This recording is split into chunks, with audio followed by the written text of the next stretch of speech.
ഡിവൈഎഫ്ഐയുടെ സംസ്ഥാന പ്രസിഡന്റായിട്ട് സഖാവ് ചിന്ത ജെറോമിനെ തെരഞ്ഞെടുക്കാൻ പോകുന്നു എന്നുള്ളതാണ്. ചിന്ത ജെറോമിൻ്റെ ഒരു പ്രത്യേകത എന്ന് വെച്ചാൽ ഇവരുടെ പേരിൽ ചിന്ത ഉണ്ടെങ്കിലും പ്രവൃത്തിയിൽ ചിന്തയില്ല എന്നുള്ളതാണ്. ഉറപ്പായി ഈ തെരഞ്ഞെടുപ്പിൽ മൂന്നാമതും LDF ഗവൺമെന്റ് അധികാരത്തിൽ വരും. ആ ഒരു ഫീഡ്ബാക്ക് ആണ് ഞങ്ങളിപ്പോൾ ഓരോ വീടുകളിലും ചെന്നാണല്ലോ വോട്ടർമാരെ കാണുന്നത്. അപ്പോൾ കിട്ടുന്ന ഒരു ഫീഡ്ബാക്ക് അതാണ്. പ്രിയപ്പെട്ടവരെ, ഇന്ന് ഓഗസ്റ്റ് 19 ഇന്ന് ഡിവൈഎഫ്ഐയുടെ സംസ്ഥാന സമ്മേളനത്തിന് കൊടി ഉയരുകയാണ്.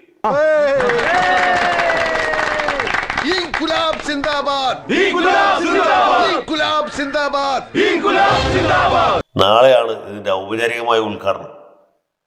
പ്രമുഖ തെന്നിന്ത്യൻ നടൻ പ്രകാശ് രാജ് നിർവഹിക്കും. 590 പ്രതിനിധികൾ പങ്കെടുക്കും എന്നാണ് പറയുന്നത്. ഇനിയിപ്പോൾ 1-2 കൂടിയാലും വലിയ വ്യത്യാസം വരാൻ പോകുന്നില്ല. സംസ്ഥാനത്തെമ്പാടുമുള്ള ഏതാണ്ട് 6 ലക്ഷത്തോളം വരുന്ന ഡിവൈഎഫ്ഐ പ്രവർത്തകരിൽ നിന്ന് തെരഞ്ഞെടുക്കപ്പെട്ടവരാണ് ഈ പ്രതിനിധി. പ്രകാശ് രാജ് അതിന് ഔപചാരികമായ ഉദ്ഘാടനം നടത്തും. പിന്നെ സഖാവ് ഗോവിന്ദൻ മാസ്റ്റർ, സഖാവ് പിണറായി വിജയൻ, സഖാവ് മുഹമ്മദ് റിയാസ്, സഖാവ് ഡബിള റഹീം ഇവരുടെയൊക്കെ സാന്നിധ്യം സമ്മേളന വേദിയിൽ ഉണ്ടാകും. കേട്ടാ, ഞാൻ പറഞ്ഞപ്പോ നിങ്ങൾ വിശ്വസിച്ചില്ലല്ല. വിവരവും വിദ്യാഭ്യാസം ഉള്ളവർ പറഞ്ഞത് മനസ്സിലാക്കണം.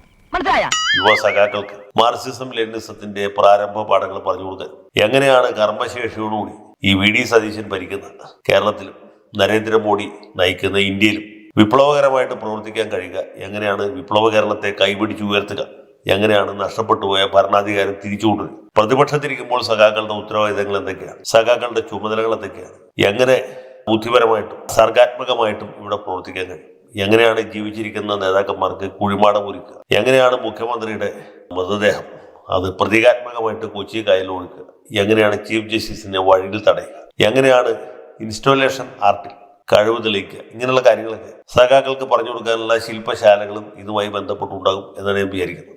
പഴയതുപോലെയല്ല, വല്ലാത്തൊരു പ്രതിസന്ധിയിലൂടെയാണ് നമ്മളിപ്പോൾ കടന്നുപോയിക്കൊണ്ടിരിക്കുന്നത്. പിന്നെ സംസ്ഥാന സെക്രട്ടറിയുടെ റിപ്പോർട്ട് അവതരണവും അതിനെക്കുറിച്ച് സഖാക്കളുടെ വിമർശനപരവും സ്വയം വിമർശനപരവുമായിട്ടുള്ള വിലയിരുത്തലുകളൊക്കെ ഉണ്ടാവും. പക്ഷെ ഇതൊന്നുമല്ല ഈ സമ്മേളനത്തിന്റെ ഹൈലൈറ്റ് എന്ന് നിങ്ങൾക്കറിയാം, എനിക്കും അറിയാം, ഇത് കേൾക്കുന്ന എല്ലാവർക്കും അറിയാം. എന്താണ് സംഭവം എന്ന് വെച്ചാൽ ഡിവൈഎഫ്ഐയുടെ സംസ്ഥാന പ്രസിഡന്റായിട്ട് സഖാവ് ചിന്ത ജെറോമിനെ തെരഞ്ഞെടുക്കാൻ പോകുന്നു എന്നുള്ളതാണ്. ഡിവൈഎഫ്ഐക്ക് പ്രഗത്ഭരായ വനിതാ നേതാക്കന്മാർ അല്ലെങ്കിൽ നേതാക്കൾ മുമ്പുണ്ടായിട്ട്, പക്ഷേ പ്രസിഡന്റായിട്ട് ഒരു വനിത വരുന്നത് ഇതാദ്യമായിട്ടാണ്. അതിന് സർവ്വതാ യോഗ്യമായിട്ടുള്ള ഒരാൾ ഇന്നിപ്പോൾ കേരള സംസ്ഥാനത്തുണ്ടെങ്കിൽ, ഡിവൈഎഫ്ഐയിൽ ഉണ്ടെങ്കിൽ അത് തീർച്ചയായിട്ടും ചിന്ത ജെറോമാണ്. അങ്കിളിന്റെ എല്ലാ അനുഗ്രഹവും എനിക്ക് ഉണ്ടാവണം. അത് പിന്നെ പ്രത്യേകിച്ച് എന്താ ചിന്ത ജെറോമിന്റെ ഒരു പ്രത്യേകത എന്ന് വെച്ചാൽ ഇവരുടെ പേരിൽ ചിന്ത ഉണ്ടെങ്കിലും പ്രവൃത്തിയിൽ ചിന്തയില്ല എന്നുള്ളതാണ്. മലയാളത്തിൽ ഇന്ന് ഹിറ്റായിക്കൊണ്ടിരിക്കുകയാണ് ജിമിക്കിയും കമ്മലും. ഒരു കാര്യം നമ്മൾ മനസ്സിലാക്കുക, കേരളത്തിലെ എല്ലാ അമ്മമാരും ജിമിക്കിയും കമ്മലും ഇടുന്നവരല്ല. എല്ലാ അമ്മമാരുടെയും ജിമിക്കിയും കമ്മലും മോഷ്ടിച്ചു കൊണ്ടുപോകുന്ന അച്ഛന്മാരും ഈ കേരളത്തിലില്ല. അമ്മയുടെ ജിമിക്കിയും കമ്മലും മോഷ്ടിച്ചു കൊണ്ടുപോയാൽ ആ ദേഷ്യത്തിന് ബ്രാൻഡി എടുത്തു കുടിക്കുന്ന അമ്മമാരും ഈ കേരളത്തിലില്ല.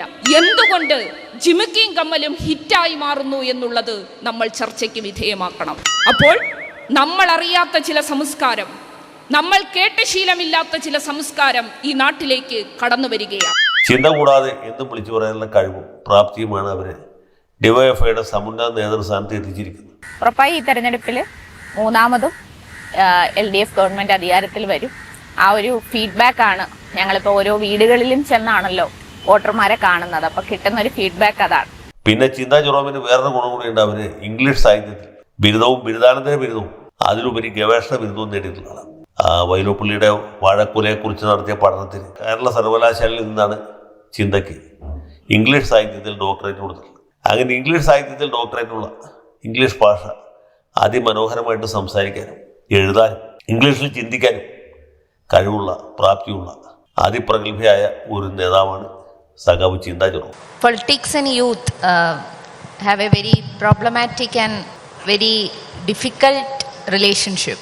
That is, in some point of view, we can say that young people, they are disengagers in politics. But at some point of view, they are the leaders of some significant mass movements and political movements. Actually, it's very difficult, it's a very complex term. Youth, the word youth itself is a complex term. 2027 രാജ്യസഭയിലേക്ക് വരുന്ന ഒഴിവിൽ party പരിഗണിക്കുന്നത് ചിന്തയാണ്. കാരണം AR റഹീമിനോടൊക്കെ English പറഞ്ഞ് പിടിച്ചേക്കാൻ പറ്റിയ ഒരാൾ ഇന്നിപ്പോൾ പാർട്ടിയിൽ, വനിതകൾ വേറെ ആരുമില്ല. Regarding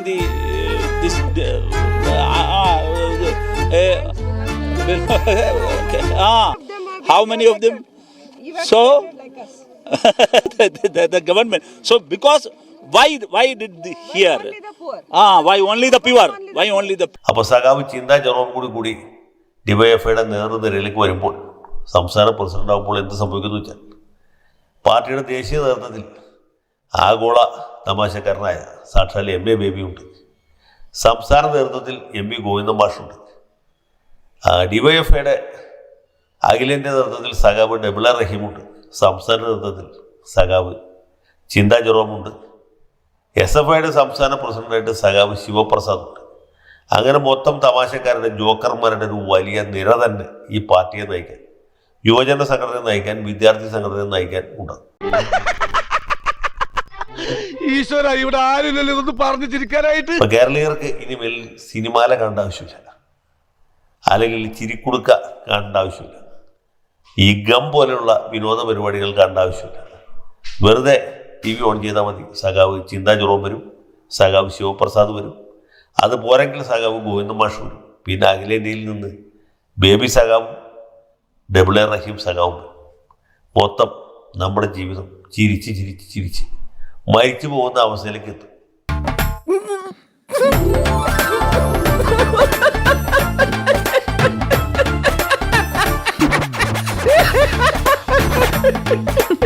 പഴയ ഒരു സിനിമാ പാട്ടുണ്ട്, ഏത് സിനിമയിലെന്ന് ഞാൻ ഓർക്കുന്നില്ല, കണ്ണുനീരിനൂട്ടാറ്റ ചുടു കണ്ണിനുയിരിനൂട്ടാറ്റ എന്നാരംഭിക്കുന്ന കാരണം. അതിലൊരു വരി എങ്ങനെയാണ്, ചിരിക്കാം ചിരിക്കാം ചിരിച്ചുകൊണ്ടിരിക്കാം ചിരിയുടെ അമിട്ടിന് തിരികൊളുത്താം. അങ്ങനെ ചിരിക്കാം ചിരിക്കാം ചിരിച്ചുകൊണ്ടിരിക്കാം, ചിരിച്ച് മരിച്ചു പോകാൻ സാധ്യതയുണ്ട്. ചിരിയുടെ അമിട്ടിന് തിരികൊളുത്താൻ തൃശ്ശൂരിൽ എന്ത് സംഭവിക്കുന്നു? തൃശ്ശൂരിൽ ഡിവൈഎഫ്ഐയുടെ സമ്മേളനം നൽകുന്നു. അവിടെ സഖാവ് ചിന്താ ജെറോമിനെ സംഘടനയുടെ സംസ്ഥാന പ്രസിഡന്റായി തെരഞ്ഞെടുക്കുന്നു. ഇനി അങ്ങോട്ട് ചിരിയുടെ അമിട്ടിന് തിരികൊളുത്താം. കണ്ടോ, ഞാൻ പറഞ്ഞിട്ടില്ലേ, അമ്മാവൻ അങ്ങനെ ഇരിക്കുമ്പോ ചില കാച്ച് നമ്മള് ചിരിച്ച് ചിരിച്ച് ഈ അമിട്ടിന് തിരികൊളുത്തുന്ന സ്ഥലമാണ് തൃശ്ശൂർ. അതറിയാലോ, തൃശ്ശൂർ പൂരത്തിൻ്റെ പ്രധാന പരിപാടി എന്ന് പറഞ്ഞാൽ വെടിക്കെട്ടാണ്. വെടിക്കെട്ടിലെ പ്രധാന താരം എന്ന് പറഞ്ഞാൽ അമിട്ടാണ്. ഈ അമിട്ടാ പൊട്ടി മേപ്പട്ടാ പോയി എന്ന് പറയുന്നവരാണ് തൃശ്ശൂർക്കാർ. അപ്പോൾ ഇതിന് തൃശ്ശൂർ തന്നെ വേദി ഒരുക്കിയത് നന്നായി. റീജിയണൽ തിയേറ്ററിലല്ല, ആ തൃശ്ശൂർ റൗണ്ടിലായിരുന്നു ഒന്നുകൂടി നല്ലത്. കാരണം എന്ന് വെച്ചാൽ അവിടെയാണ് ഈ അമിട്ടിന് തിരികൊളുത്തത്.